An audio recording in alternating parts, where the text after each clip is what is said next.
अस्सलाम वालेकुम दोस्तों, आज की वीडियो में आपको मैं बताऊंगा कि पावर फैक्टर को इम्प्रूव करना क्यों ज़रूरी होता है। क्योंकि जहाँ कहीं भी इस तरीके से कैपेसिटर्स का इस्तेमाल किया जाता है इलेक्ट्रिकल के लिहाज से, तो वो पावर फैक्टर को इम्प्रूव करने के लिए किया जाता है।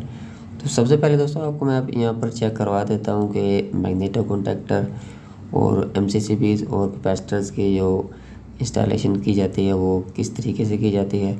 यहाँ पर अगर आप देखें तो मेन जो सप्लाई आ रही होती है MCCBs में, वो मेन बस बार से आ रही होती है। तीन वायर रेड, येलो और ब्लू MCCBs लगे होते हैं, उनकी इनपुट पर लगी होती है। आउटपुट से निकाल कर ये आप देख रहे हैं मैग्नेटो कॉन्टैक्टर, और मैग्नेटो कॉन्टैक्टर की आउटपुट से तीन वायर ऐसे ही निकलेंगी, रेड, येलो और ब्लू। इसी तरीके से कैपेसिटर्स के तीन जो टर्मिनल पॉइंट बने होते हैं उन पर लग जाती हैं। यहाँ पर दोस्तों मैग्नेटो कॉन्टैक्टर्स को पावर फैक्टर रिले के ज़रिए कंट्रोल करके अपने रिक्वायरमेंट के हिसाब से हम एक कैपेसिटर को ऑन करवा सकते हैं, और ज़रूरत पड़ने पर इसको ऑटो पर ऑफ भी किया जा सकता है।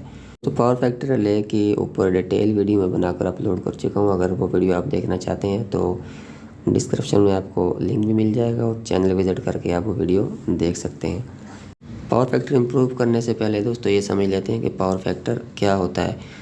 दोस्तों जो बड़ी बड़ी इंडस्ट्रीज़ होती हैं और कारखाने होते हैं जहाँ पर वेल्डिंग प्लांट्स का इस्तेमाल किया जाता है, जो बड़े बड़े प्लांट्स होते हैं, और इंडक्शन मोटर्स जो होती हैं जो कि पावर फैक्टर को लैग करवाती हैं, क्योंकि जैसे वो रनिंग कंडीशन में होती हैं, चल रही होती हैं, तो वो वोल्टेज को सर्व करती हैं, वोल्टेज को खा जाती हैं, जिसकी वजह से वोल्टेज ड्रॉप होना शुरू हो जाते हैं।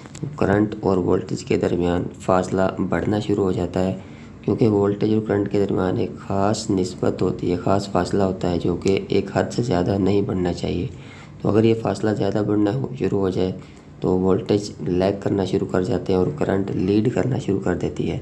इसको हम ये भी कह सकते हैं वोल्टेज ज़्यादा पीछे रह जाते हैं और करंट ज़्यादा आगे निकल जाती है। तो इन दोनों के दरमियान जो ये गैप होता है ये एक हद से ज़्यादा कम नहीं होना चाहिए।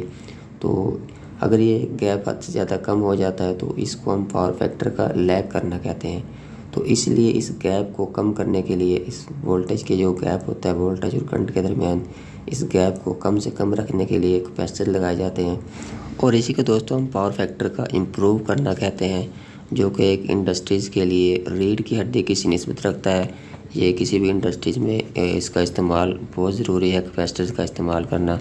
अगर ये इस्तेमाल नहीं किया जाता तो पावर फैक्टर लैग होने की सूरत में जो भी इंडस्ट्री का मालिक होगा उसको जुर्माना देना पड़ेगा, क्योंकि ये लाखों में भी हो सकता है। तो उम्मीद करता हूँ दोस्तों वीडियो आपको समझ में आई होगी, और पावर फैक्टर को इम्प्रूव करना क्यों ज़रूरी है ये भी आपको मालूम हो गया होगा।